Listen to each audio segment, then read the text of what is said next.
En este espacio nos hemos preguntado muchas veces, ¿por qué? Si vivimos en un mundo tan convulsionado e incierto, existe tan poca disposición al debate de ideas. ¿Por qué en definitiva se ha impuesto esta propensión a la unanimidad y se le teme tanto a la discrepancia? Parecería que a mayor complejidad de problemas y dilemas, más reduccionistas nos volvemos. La ansiedad por pertenecer a una tribu es más acuciante que la búsqueda de la verdad. En estos días, junto con el dictador Nicolás Maduro, se ha desmoronado una farsa. El régimen venezolano, que una parte de la izquierda había comprado como paradigma de una nueva sociedad, se ha vuelto realidad patética. Desesperados por conservar privilegios y riquezas, los capos venezolanos muestran, solícitos, sus prestaciones al supuesto imperio. Quieren quedarse a cualquier costo. ¿Qué cuidan? ¿Qué buscan? ¿Cuáles son sus ideales? ¿Por qué se llegó a tanto en nombre, otra vez, de una sociedad de nuevo tipo? ¿Importan los crímenes, vengan de donde vengan? ¿Importa la ética? ¿Importan realmente los derechos humanos y la libertad? ¿Importa en definitiva el bien? ¿Existe el bien o todo da igual? ¿Va a debatir esta vez en serio la intelectualidad de izquierda estos temas? ¿O se sentará nuevamente sobre su caja de herramientas para disfrutar de su estatus de buenos pensamientos? ¿Se reconfigurará finalmente admitiendo el nuevo fracaso o seguirá como si nada hubiera ocurrido, marcando la dirección del bien? Ayer, en un reportaje realizado por el analista Daniel Helft a la consagrada escritora argentina Ariana Harwitz, radicada en Francia y a quien hemos entrevistado 2 veces en Haciendo Pie, la intelectual plantea, cierto que con una carga fuerte de bronca, muchos de estos interrogantes. La autora de Mátate Amor, novela que Hollywood transformó también en éxito cinematográfico, se queja amargamente de sus colegas del mundo intelectual, de manera un tanto hermética y dando por perdida cualquier esperanza de conversación y debate. Sus definiciones deberían ser como un estilete, una oportunidad para abrir las compuertas del enclaustramiento en que se ha sumido la religión de los bienpensantes. Pero es poco probable que eso ocurra. Hace tiempo que las ideas circulan por carriles exclusivos. Se dice, no para convencer o ser convencido, sino para blindar los sentidos de pertenencia de cada cual. Escuchemos la voz de Harwitz. Los supuestos artistas rebeldes de hoy muchas veces son conformistas que odian convenientemente, que eligen a sus enemigos en función de obtener alguna ganancia, acusa. Hoy parece que para ser rebelde hay que ser antijudío o su eufemismo clásico, ser antisionista. Creo que eso es parte de la decadencia de Occidente. Ante la sumisión de la intelectualidad a la disciplina de las ideas preconcebidas y partidarias, Harwitz reclama que los intelectuales puedan decir lo que sus ojos ven y no lo que sus cerebros les impiden decir. Y continúa, escribir no es contar ni describir.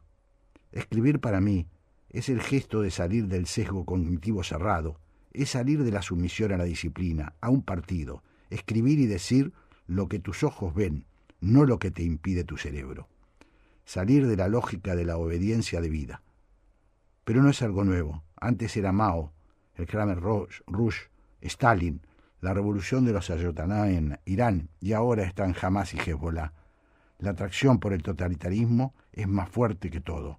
Son 2 pasiones que tiene el intelectual, el totalitarismo y el odio al judío. Estamos en una época de mucha crisis, continúa. Crisis de medio ambiente, de agua, de violencia, de inmigración y sabemos que siempre hay que encontrar un chivo expiatorio. No fue solo en los años 30 del siglo pasado. Siempre fue necesario para el ser humano encontrar un chivo expiatorio. No es nada nuevo. Seguimos pensando como en el medievo. Por eso descreo de todo, porque veo mucha gente que parece moderna en sus reclamos y son profundamente medievales en sus odios. Europa se está transformando en un infierno para las mujeres, y hubo puntos de inflexión en ese proceso. Uno de ellos fue esa violación masiva de mujeres en el año nuevo entre 2015 y 2016, principalmente en la ciudad alemana de Colonia, a manos de hombres musulmanes árabes y norafricanos que las atacaron cuando festejaban en la calle. Le bajaron las bombachas, las tocaron, las violaron, las robaron y agredieron. Para muchas de esas mujeres, ese evento dejó secuelas muy graves y casi ninguno se atrevió a denunciarlo para no ser acusado de racistas. Ahí está el problema cognitivo. Te están violando, pero si acusás, sos anti-inmigración y por ende de extrema derecha y por ende racista. Eso se reproduce todo el tiempo. Si yo defiendo a una mujer que le clavaron un cuchillo en la vagina, pero esa mujer es judía, yo soy racista con los palestinos y soy de extrema derecha. La patología de la época, denuncia Arwitz, es el conformismo y el miedo. Hay mucho miedo. Yo tengo una butaca privilegiada y veo mucho miedo en las listas negras a que te cancelen, a que te lleven a la muerte social. Es posible, como dijimos, que Arwitz se esté cobrando con estas declaraciones parte de las humillaciones que sufrió por no adherir a posturas de izquierda woke durante estos años de asfixia cultural en Europa donde reside. Es posible que al redoblar su apuesta, en lugar de tender puentes para la conversación entre distintos, los esté mirando. No se trata de acordar con ella lo que ella predica. Sin embargo, no se puede desconocer que son un reflejo de la polarización en el mundo de las ideas. Ojalá que Arwitz esté equivocada. Ojalá se abran las compuertas para que las ideas se sobrepongan a los prejuicios. Parece difícil.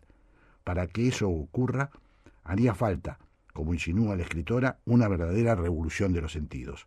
¿Podremos hacerla? Ese parece ser uno de los grandes desafíos de estos tiempos. Por lo tanto, habría que intentar bajarse de las verdades blindadas, escucharse. Hablar, ceder la palabra, escuchar. La 1110 presenta Haciendo Pie, un programa que promueve el intercambio de ideas sin prejuicios. Haciendo Pie, todos los domingos a las 12. Jorge Sigal, por la Radio Pública de Buenos Aires.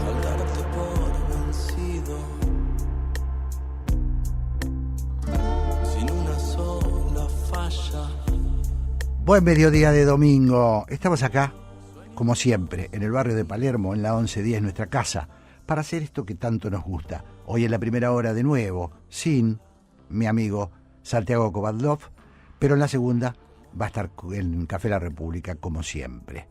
Y lo primero que hago, por supuesto, es darle la bienvenida a mi compañera, a nuestra compañera de trabajo, a nuestra conductora, Mónica Ferreira. ¿Cómo le va? ¿Cómo anda? ¿Cómo anda, Jorge? Buen domingo. Igualmente, Qué igualmente. lindo que está. Está agradable. Está agradable. ¿Viste? Sí. Anoche sopló un viento No, ayer fue importante. una noche, nos dio respiro. Sí, hubo un respiro. Sí. En este verano. Y ahora está subiendo un poquito la temperatura, sí, ¿no? de a poquito, Bueno, de a verano, poquito. Mónica. Estamos en verano, tal cual. Ya en la cuenta regresiva hablábamos recién fuera del aire. Sí. Comienza Falta el poquito. receso. Sí, febrero. Muy bien. Muy bien. Pero Merecido. todavía nos queda este y otro programa. Bueno, aquí estaremos. La próxima entonces. con Santiago desde la primera hora, que siempre es un grato momento, ¿no? Sí, falta el compañero acá. Así es. Bueno, ¿comenzamos? Dale. Bienvenidos, como siempre, a este domingo aquí en la 1110. Hasta las 14 vamos a estar acompañándolos en Haciendo Pie. En la operación técnica está Micaela Jiménez, coordinación de aire Agustín Sarabi, Natalia Subiel, producción Gabriel Matera, producción general Mechita Laguna, coordinación artística Raquel Aparicio, locución Mónica Ferreira.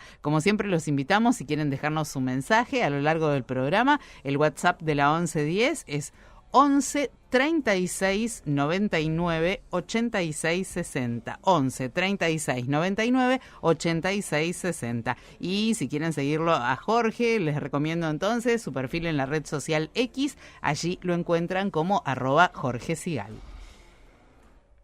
Dialogar, empatizar, ceder, sostener, insistir, aprender, convivir.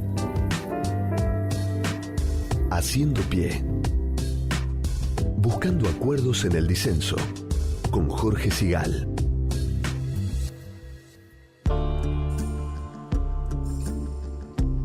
Es historiador, profesor e investigador especializado en relaciones entre América Latina y Asia.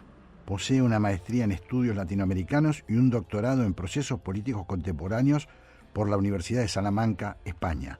Es además director del Grupo de Estudios de Asia y América Latina en la Facultad de Ciencias Sociales de la Universidad de Buenos Aires. En X, él es @fpedrosa2, Pedrosa con S. Y ya estamos en contacto entonces, sí, con Fernando Pedrosa. Hola Fernando, ¿cómo estás? ¿Qué tal, Jorge? Buenas tardes. Gracias por llamarme. Al contrario, un placer. Bueno, Fernando, estamos tratando de entender el mundo que nos toca, que ha sufrido cambios muy fuertes en los últimos días, y daría la impresión que estamos ante una reconfiguración, de alguna manera, de la época que conocimos, que supimos conocer. Me gustaría primero una definición al respecto, y luego, si te parece, podemos particularizar en alguno de los focos principales del conflicto internacional. Dale. Sí, yo primero te diría que este cambio que te referís, que es real, se extiende más atrás en el tiempo que estos últimos días, que lo que estamos viendo es una resultante de ese cambio, ¿no? Uh-huh. ¿Cuál es el cambio? Básicamente, bueno, en 1945, después de la Segunda Guerra Mundial, se creó un orden internacional, pero el orden internacional no fue el derecho internacional. El orden fue que la Unión Soviética y Estados Unidos, con Francia y Gran Bretaña, decidieron más o menos ordenar el mundo de alguna forma, y después de ese orden salió como un hijo directo de ese orden el derecho internacional, la ONU y todo este sistema de reglas internacionales que sirvió mientras los actores esos estuvieron más o menos parecidos a lo que era de 1945. Uh-huh. 1990 la Unión Soviética dejó de existir, ese mundo dejó de existir, y ya el derecho internacional, te dirían que si bien sigue escrito, está ahí, es vigente, y nosotros los que somos más grandes estamos muy vinculados a ese mundo simbólico de esa época, ese mundo ya no existe más. Uh-huh. Y por lo tanto el derecho es una letra que está ahí, que todo el mundo la refiere, pero no tiene el poder para concretarse, porque hoy es otro mundo, donde la Unión Soviética no está más y hay una disputa por ver, es como una situación pre-1945. Bueno, claro. ¿Cómo va a ser el nuevo orden? No sabemos cómo va a ser, no sabemos ni cuándo va a ser. O sea que vivimos una etapa de transición, que esta etapa de transición es violenta, es incierta, no hay reglas, a pesar que están escritas. Mucha gente dice, no, pero acá dice escrito que el derecho internacional, sí, está escrito ahí, pero claro. No hay ninguna fuerza que esté atrás de eso para cumplirlo, ¿no? Claro. Y Fernando, si vos tuvieras que definir cuáles son los principales actores, todos más o menos imaginamos que Estados Unidos, Rusia y China juegan ahí un partido importante, pero si tuvieras vos que definirlo, ¿cómo ves ese partido? ¿No? Incluso porque se habla poco, por ejemplo, de China, del factor China. Se habla, se insinúa, pero no en nuestra zona de influencia.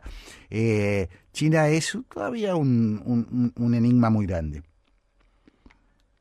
Bueno, lo que hay que decir con respecto al mundo que nosotros conocimos en el siglo XX, sí, es que hoy ese juego tiene muchos otros actores. Por ejemplo, hay actores internacionales que no son estados, cosa que en 1945 era difícil de pensar. Hezbollah, por ejemplo, o Greenpeace, o ONGs o movimientos sociales, o grupos de migrantes no forzados, que están en otro país y que son una fuente importante de lobby. Hoy el derecho internacional y las instituciones siguen estando pensadas para los estados, que obviamente son los más importantes, pero no solo los estados hoy son protagonistas de esta historia. Entonces eso es importante. Por ejemplo, Taiwán es un estado, pero no es un país. Claro. Al menos reconocido. Hay un montón de variedades. Yo te diría que sabemos poco de China, porque bueno, primero hay diferencias culturales, idiomáticas, pero al mismo tiempo es un país muy opaco. Es decir, vos hoy sabés que el ICE en Estados Unidos, esa fuerza anti-inmigrantes ilegales, mata a una persona, detiene no sé cuántos. Bueno, hay medios de comunicación, hay prensa, hay redes, hay legalidad. Bueno, vos en China no sabés. Claro.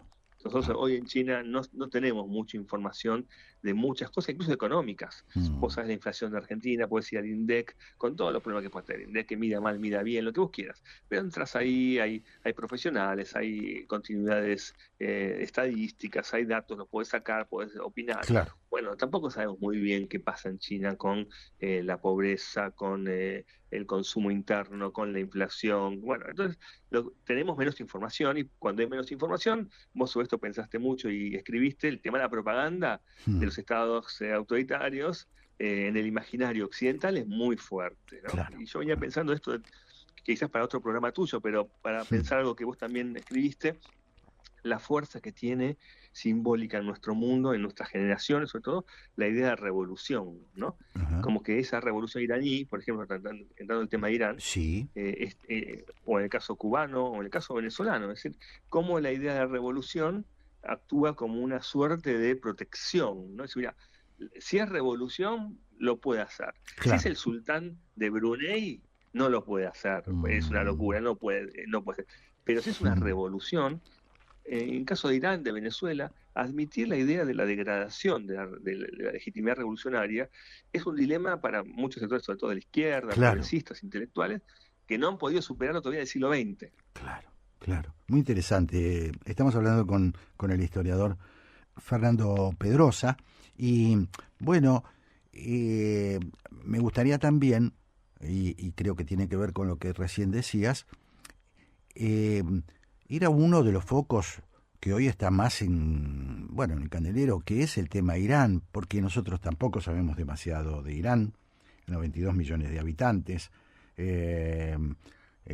mayoría que profesa el Islam, 89% si no me equivoco, en fin, ahí hay un mundo, y parecería que ahora Trump, o las preocupaciones de Trump, podrían desplazarse o estar más desplazadas desde Venezuela a Irán. ¿Cómo estás viendo vos eso?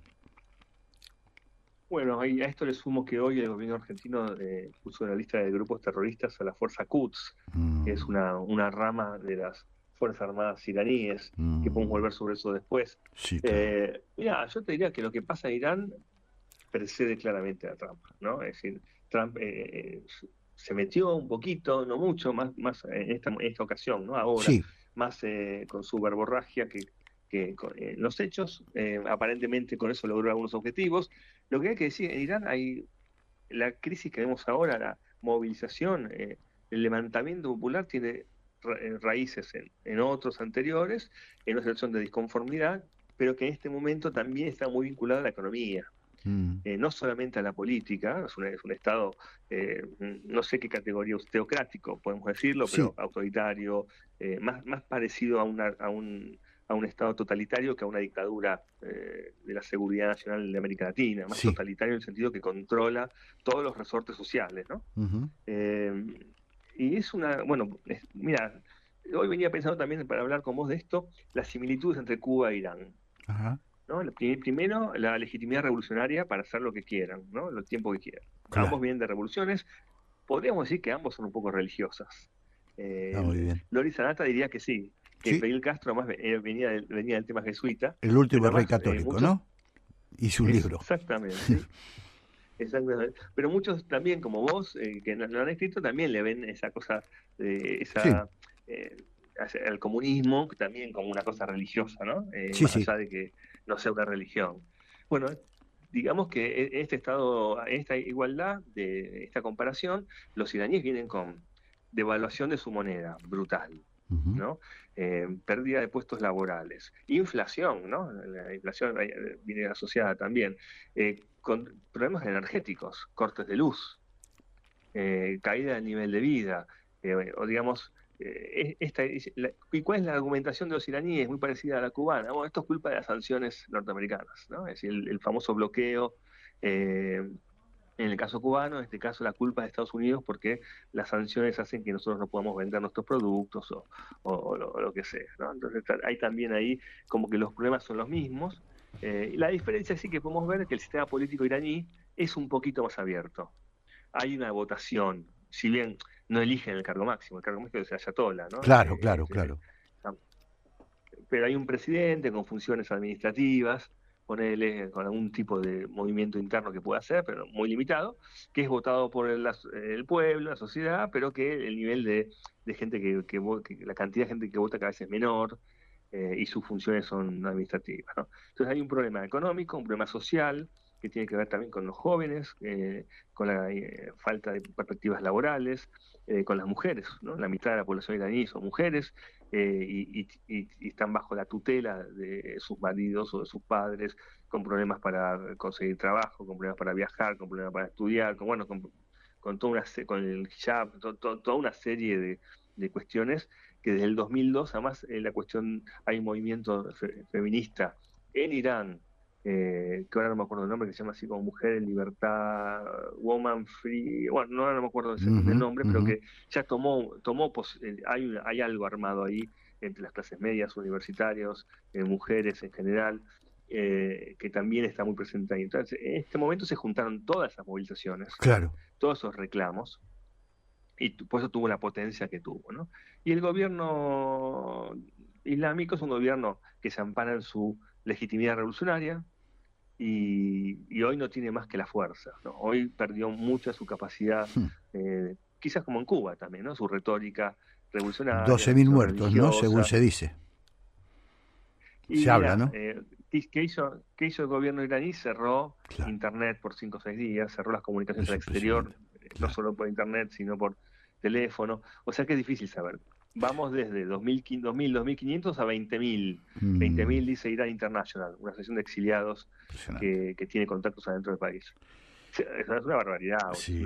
Yo creo que una cantidad de muertos en una represión interna, no hablamos de guerras, no hablamos de conflictos entre países, no recuerdo en una represión interna en un país de un gobierno hacia su sociedad, hablar de 20.000 personas, hablar de disparos a mansalva, juicios sumarios, claro, la horca, ¿no? Tienen horca. Ahorcamientos. Sí, impresionante.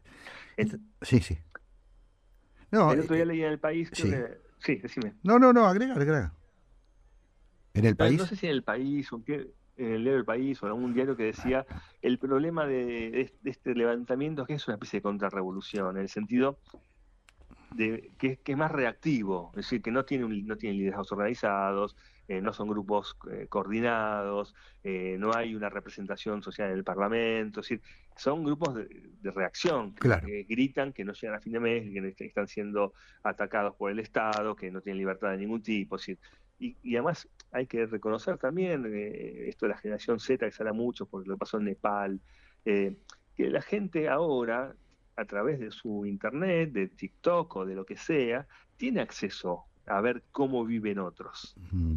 Claro. Entonces, si vos, por ejemplo, estabas, no sé, en Libia o en Cuba en los 60, en los 70, bueno, estabas muy limitado a ver qué pasaba en otros lugares del mundo. Ahora vos agarras el TikTok y ves cómo viven las mujeres, cómo consumen las mujeres, cómo estudian las mujeres, cómo trabajan, cómo se casan, el papel dominante que tienen en muchas partes, en muchos países del mundo. Entonces, claro, eso empieza a ser un modelo, ¿no? Es decir, ¿por qué yo sí y yo no? Claro. Estamos hablando con el historiador Fernando Pedrosa y me lleva a esto, lo hemos hablado muchas veces contigo, ¿por qué un sector que uno esperaría en el mundo del llamado progresismo o una socialdemocracia renovada o digamos, todo lo que tiene que ver con una tradición que tenía mucha vinculación con la defensa de los derechos humanos, con la defensa de las libertades públicas, porque, sobre todo en Europa y también en los Estados Unidos, hay poca disposición a solidarizarse, a indignarse con esta masacre que está ocurriendo por parte de un régimen teocrático, como decíamos. ¿Por qué? Bueno, te diría que hay un cambio muy importante en la izquierda global, también con este cambio del mundo. La izquierda a la que vos te referís, la socialdemocracia sobre todo, es el producto de una asociación entre un sector del socialismo con el liberalismo. es decir, con el mercado, la libertad de prensa, las elecciones, lo que era la Europa de posguerra, Willy Brandt, los Juan Felipe González, Mario Suárez, François Mitterrand, el que vos quieras pensar, eran más de izquierda, menos de izquierda, tenían que ver con esta idea, sobre todo porque estaban en el medio también con la Unión Soviética, que era como el modelo que ellos rechazaban, ¿no? Claro. Entonces, el tema del liberalismo, en el sentido de la libertad individual y la libertad económica, era muy importante para esta socialdemocracia. Cuando cae la Unión Soviética, también se modifica todo esto, y se modifica más aún hoy, donde yo te diría que lo que existe es dentro del mundo occidental, si podemos llamar a Occidente todavía algo cerrado y único, pero llamémoslo así para graficarlo, hay la lucha de un sector de Occidente por rediscutir las bases de esa civilización. Que lo decía Huntington, decía, Estados Unidos fue un país, y la Unión Soviética, fundados por valores, en el sentido, bueno, el socialismo soviético decía la igualdad de los trabajadores, la solidaridad internacional, sus valores. Y Estados Unidos, con los padres fundadores, sus valores. No estaban fundados sobre cultura, sobre religión, sobre grupos étnicos. Eso no eran ni Estados Unidos ni la Unión Soviética, que eran los modelos del siglo XX, ¿no? Estaban fundados sobre valores ideológicos. Claro. Entonces, lo que dice Huntington es, el problema que vamos a tener, lo dice en 1990, esto después ya, y lo estamos viendo ahora, es que va a haber grupos dentro de Occidente que van a plantear rearmar el mundo occidental, sobre todo Estados Unidos y Europa, que también el europeísmo era una especie de valor ideológico, lo van a querer rearmar en función de valores étnicos, culturales. Claro. Y esto va a generar una suerte de guerra civil, dice Huntington, al interior de Occidente sobre cuál es el alma de Occidente. Que es un poco lo que presenciamos ahora, y esto voy a tu pregunta. Hay un sector de Occidente que cree que el mundo musulmán, la cuestión de la Shia en Palestina, todo esto, son aliados en esta lucha por la reforma de los valores occidentales. Entonces, la lucha principal que tienen estos grupos no es por lo que pasa en Irán, lo que pasa en Palestina, lo que pasa en Israel, sino que lo que pasa en Occidente. Por eso su oposición a Israel también, como una expresión de la cultura judio-cristiana occidental y de Estados Unidos. Claro, en esa región, una actualización, ¿no?, de la teoría del enemigo principal, ¿no? Digamos, más o menos. Totalmente. Claro, Entonces, en ese punto, además, pensá en Irán de vuelta como Cuba. No son países que están quietos, que dicen, no, a mí déjame mi rinconcito en el mundo, que yo me quedo con lo mío. No, que sino que grupo que dice, mirá, yo vengo a expandirme, vengo a tomar esto, vengo a destruir al otro, pongo una bomba en Argentina, entonces creo un grupo en el Líbano, pongo gente de Irak, entonces son grupos que además están a la expansiva, financiando, por ejemplo en España, a grupos como Podemos. Impresionante. ¿No? Entonces yo creo que acá también solapado a todo esto que hablamos internacional, que obviamente existe, hay una disputa intraoccidental, y de vuelta volvemos a lo que empezamos la charla. Para muchos sectores progresistas y de izquierda, la idea de revolución sigue siendo todavía una cosa muy fuerte como para poder cuestionarla, ¿no? Si no, yo no puedo admitir que la revolución se degrada, que la revolución se termina, que la revolución no es el eje de cambio social que organiza la vida de las personas. Sobre todo, yo diría gente que vivió el siglo XX, que lo vivió intensamente. No sé, los jóvenes de 18 años, si esta idea todavía sigue siendo, yo creo que no, pero digamos que hoy todavía nuestra generación, y un poco menos, lo ve así. Sigue estando ahí. Sigue estando además en los medios, sigue estando en la cultura, entonces sigue impregnando esta idea, ¿no? Interesantísimo. Fernando Pedrosa, ha sido un placer tenerte en nuestro programa y seguramente te vamos a convocar. Gracias, te mando un gran abrazo. Chao, Fernando. Gracias a vos. Hasta luego. Chao. Estamos en Haciendo Pie en este domingo en la 11:10, recién escuchando a Nina Simone, Marriage is for Old Folks. ¿Conocés los yogures Daji? Mira este que me estoy tomando ahora. Es un Daji. Son los más frescos, los más ricos y los más sanos. Vienen firmes, batidos con colchón de fruta, batidos saborizados y bebibles.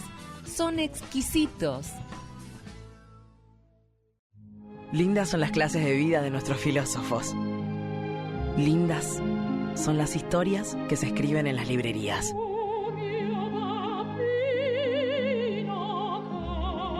Y las señoras que toman el té acá, aunque parezca otro continente. Linda en el pasado, linda en el presente, linda para siempre. Buenos Aires, la ciudad más linda del mundo. TASA Logística, más de 85 años acompañando el crecimiento de empresas en Argentina, Chile, Paraguay y Uruguay. Creamos soluciones logísticas a medida, con tecnología de última generación y un equipo que trabaja con compromiso, creatividad y excelencia. TASA Logística, socio estratégico de tu negocio. Haciendo pie, buceando en el océano infinito de las ideas. Es actriz con formación en danza.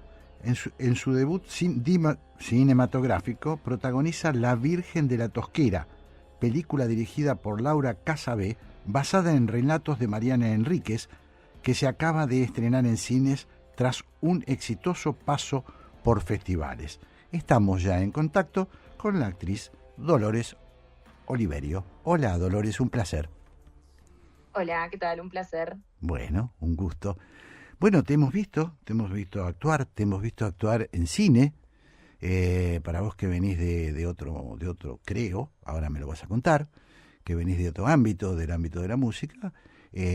Bueno, estamos francamente sorprendidos por ese papel que haces de una chica de clase muy humilde, que padece los avatares de un país ruinoso, de un país destruido alrededor de la crisis del 2001 y todas las secuelas, un país que bordea la marginalidad. Contame un poquito cómo te sentís vos en este nuevo lugar. Bueno, para mí fue esto, como descubrir un nuevo ámbito, un nuevo mundo. Yo, así como decías, venía del mundo de la danza, así que estaba más familiarizada por ese lado y no tenía mucha experiencia en lo actoral. Así que, bueno, esta película me permitió abrirme por todo ese lado, interpretando el personaje de Natalia, que así como describías, estaba en un contexto bastante duro, bastante, bueno, complejo para un adolescente, pero que a muchos les tocó vivir y muchos pueden empatizar con esa situación. Uh-huh. ¿Y cómo fue tu llegada a la película, a la filmación? ¿Te presentaste a un casting? ¿Cómo es? Te pregunto por desconocimiento, ¿no?, de este tipo de cuestiones. Sí, a mí me envían el mensaje del casting, me llegó y la verdad que yo no estaba muy al tanto del proyecto. Después me enteré que se habían publicado como flyers y más así el casting abierto. Pero bueno, yo no tenía mucho conocimiento sobre el proyecto, así que me lo envían y bueno, tampoco conocía a la castinera que lo hacía, ni a la directora, ni bueno, los cuentos, así que estaba un poco fuera de contexto. Sí. Pero bueno, a medida que fueron pasando los castings, en ya la segunda instancia pude conocer a la directora, a Laura, y bueno, en instancias más avanzadas se me dio el guión completo, entonces lo pude leer, estuve al tanto que ya eran los cuentos de Mariana y bueno, sí, fue un casting abierto, avanzar etapas hasta que finalmente me digan que era parte.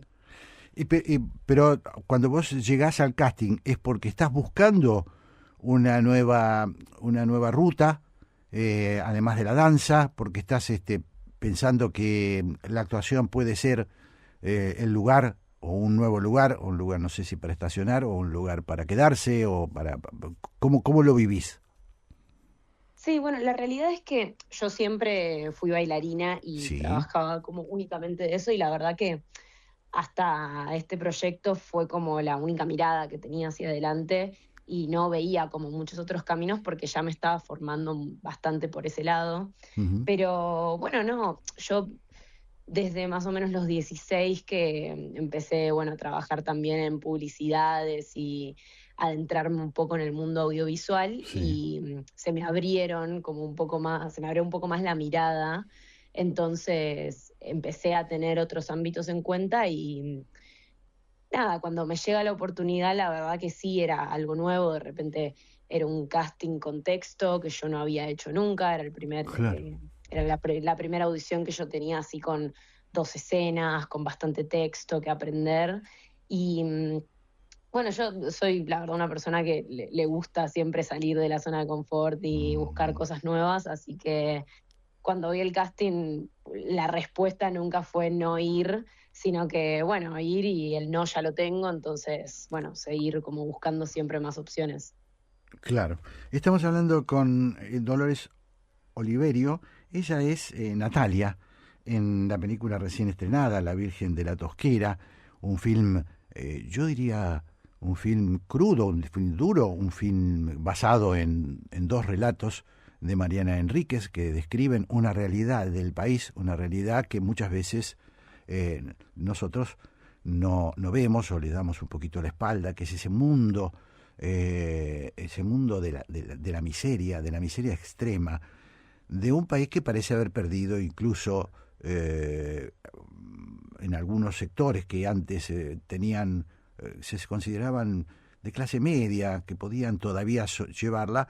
Bueno, 2001 fue una especie de bomba que cayó, una forma neutrónica sobre la sociedad argentina y los dejó absolutamente marginados. Y entonces ahí está Dolores Oliverio, que está debutando en cine. Y te pregunto si esto, primero, ¿cómo te pegó la película? ¿Cómo te pegó la película? ¿Cómo te pega este estreno? ¿Qué repercusiones estás viendo? Hoy vi un reportaje impresionante que le hacen a la directora en el diario La Nación, en la sección de entrevistas, 2 páginas enteras, muy, muy interesante. ¿Cómo te está pegando a vos? Bueno, la verdad que afortunadamente la película está teniendo reseñas muy buenas, muy positivas, la gente lo está recibiendo de manera muy increíble y bueno, después del estreno, que ahí es cuando el público real comienza a verlo y ya no son gente conocida ni gente más allegada al cine quizás, entonces ahí se ve como un poco más crudo la realidad y el recibimiento, y la verdad que ver que siempre es positivo es como muy emocionante, y más siendo como la primera vez que de repente empiezo a ver que gente me escribe, me felicita por la película, por el trabajo. La verdad que sí, es como bastante nuevo y se siente muy gratificante. Además por todo el trabajo que se hizo, ¿no? Y que ya fue hace 2 años que terminamos de grabar la película. Sí. Y bueno, después de todo ese tiempo, ver el resultado es como un poco volver a vivir esos momentos de emoción por estar realizando el proyecto. Claro. No te quiero llevar a un territorio complicado, pero hay una realidad que vos interpretás, vos y los otros protagonistas de este film, que tiene en gente muy joven, como Dolores en este caso. Esto se lo estoy contando al público, a los que no vieron todavía la película, que está basada en el protagonismo de esos chicos. Hay actores, por supuesto, incluido algún experto como Dani Brieva, pero el protagonismo lo tienen estos chicos. ¿En qué medida vos, al interpretar tu papel en La Virgen de la Tosquera, te sentiste identificada con ese mundo? ¿En qué medida descubriste cosas? ¿En qué medida eso ya lo conocías y no te parece tan... Bueno, te estoy dando hipótesis, no es que... No voy a sobreinterpretar, pero que eso me gustaría conocer un poquito. Bueno, creo que hay como varias partes a desglosar dentro del personaje. Sí. Arrancando por el personaje en sí, y en lo que más pude empatizar yo, es una adolescente de 19 años. Yo en el momento que estábamos grabando la película tenía la misma edad. Entonces hay algo como del proceso en el que se encuentra uno de haber salido de la secundaria, que sea como el segundo verano que te encontrás con una vida fuera de volver al colegio después. Entonces en ese sentido podía empatizar bastante con la protagonista. También con la relación de las amigas, ¿no? Que todavía siguen siendo esas relaciones bien frescas de la secundaria. Sí. Y ahí como puras. Y bueno, después algo de lo que aprendí bastante del personaje, que es un poco la esencia de la película, es el contexto en el cual vivía Natalia. Yo personalmente, Dolores, no tuve las mismas condiciones de vida que Natalia, siempre crecí como en un distinto ambiente, entonces en ese sentido encontrarme con un personaje que no tiene a los papás, no puede contar con ellos y vive con la abuela, se siente abandonada, tiene a poca o ninguna gente en la cual contar, fue aprender un poco de cómo construir esa experiencia y cómo vive una persona que vive en ese contexto. Y más allá del contexto social y de que es un sector que se cae, como decíamos al principio, que se va cayendo del mapa en la República Argentina, algo que sucedió, que es absolutamente real, también está toda la convivencia entre chicas, entre adolescentes, entre jóvenes, donde hay el despertar de la sexualidad, donde hay el descubrimiento del amor, el enamoramiento, toda esa comezón y también un grado importante de insatisfacción. Es un momento muy particular. Frente a eso, ¿cómo fue tu reacción y cómo te llevaste con las demás protagonistas? Porque, bueno, son todas más o menos chicas de tu edad, incluso alguna menor, ¿no? Sí, las chicas tienen creo que 2 años más que yo, pero estamos todas muy cercanas de edad. Pero no, la relación con las chicas fue súper gracioso y súper como volver a esos momentos. Quizás me recuerda cuando era un poco más chica que a esa edad, pero entiendo que por el contexto hoy en día todo sucede un poco más adelantado, entonces ya sea por la tecnología, ya sea por la cantidad de información que tenemos a mano, siento que todo lo que estaban pasando como mentalmente las chicas era lo que quizás ahora se vive más a los 15, 16 años, como ese tipo de inseguridades y pensamientos que bueno, o sea, yo comparándome con el personaje en ese momento sentía que ya tenía otro tipo de madurez porque ya había pasado por esas situaciones, pero de todas maneras... No, dije ay Dios, porque digo, siendo tan jovencita, ya sentís que hay un cambio generacional de alguna manera por la irrupción ahora aún mayor de la tecnología, porque vos ya sos de la generación digital absolutamente, ¿no? Sí, claro, sí. Pero vos misma decís, hay conversaciones, hay cosas que tienen que ver con lo nuevo que yo las descubrí o las estoy descubriendo mientras hacemos esta película. Claro, sí, es que a mí me pasaba que, o sea, siempre es lo que dicen los padres, ¿no? Como este cambio generacional sí, claro. un poco. Y quizás sí es verdad que no era algo como que tenía en cuenta o algo que yo notaba cuando ellos comentaban eso, o como cuando los más grandes comentan cosas como, no, los chicos de ahora que ya tienen no sé qué, que ya tienen lo otro. Pero al meterme en la adolescencia de estas chicas en un verano del 2001, que fue cuando mis padres o mis tíos quizás eran más adolescentes, entiendo, porque justamente tuve que interpretar al personaje de Natalia y las chicas también, entiendo que sí, todo esto que dicen es una realidad, porque todo esto que viven hoy en día, siento que esos procesos quizás no en todos los casos, claramente estoy generalizando, pero algunos de esos procesos se viven un poco más prematuros en las edades. Sí, curioso. Estamos hablando con Dolores Oliverio. Ella es Natalia, la protagonista Natalia, de la película La Virgen de la Tosquera, que acaba de estrenarse, que bueno, ha tenido muy buena crítica, como decía recién Dolores, y tratando de entender un poco, por eso te estoy quizás súper explotando, Dolores, sabrás disculpar, tratando también de entender cómo es la mecánica, no solo entender la película, que para eso recomendamos que la vean, sino también tratar de entender cómo funciona la cabeza de generaciones que, por lo que cuenta Dolores, van quemando etapas cada vez más rápido y entonces ya hay un salto entre la generación de Dolores Oliverio, que es muy jovencita, con los chicos más chicos, que dicho sea de paso, también en la película hay interpretación de chicos más chicos, ¿verdad? Sí, así es, está el personaje de Ketchup. Claro. Pero bueno, es muy interesante de cómo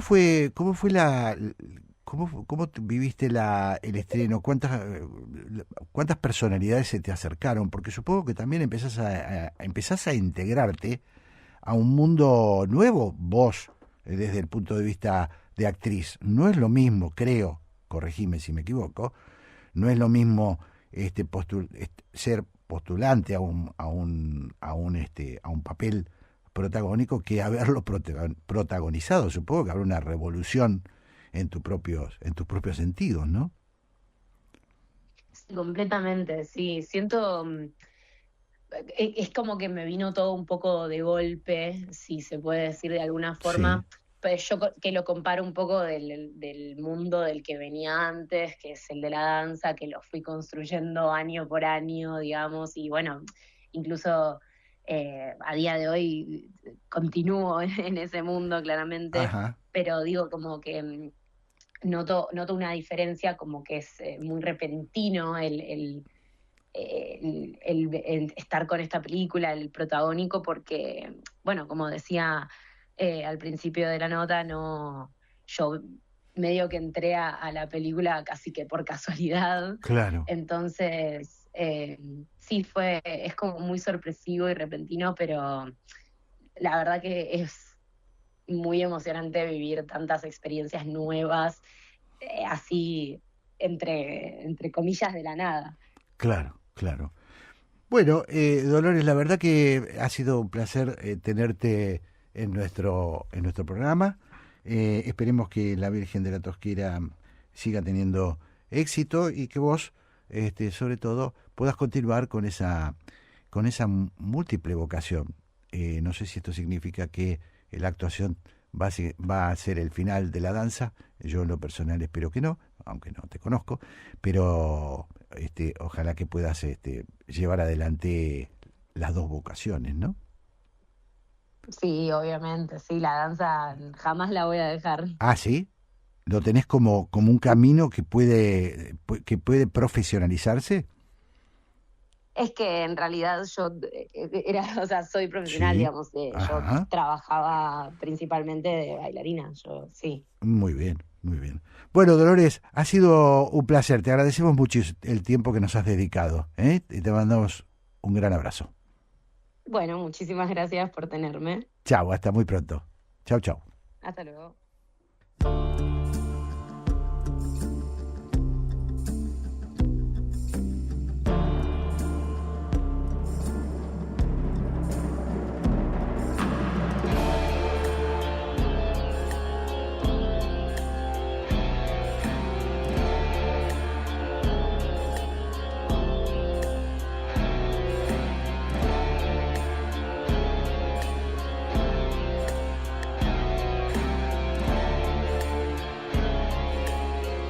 Muy bien, hemos tenido a Dolores Oliverio, ella protagonista de la Virgen de la Tosquera. Lindo hablar ¿no, Mónica? Sí, no la conocía y fue un poco, descubrir el perfil de esta artista, que le ha tocado una misión muy difícil. Tal cual. Es encarnar un personaje que tiene muchas aristas y además, en una obra que ha sido también muy reconocida en algunos festivales donde ha tenido la posibilidad de mostrarse.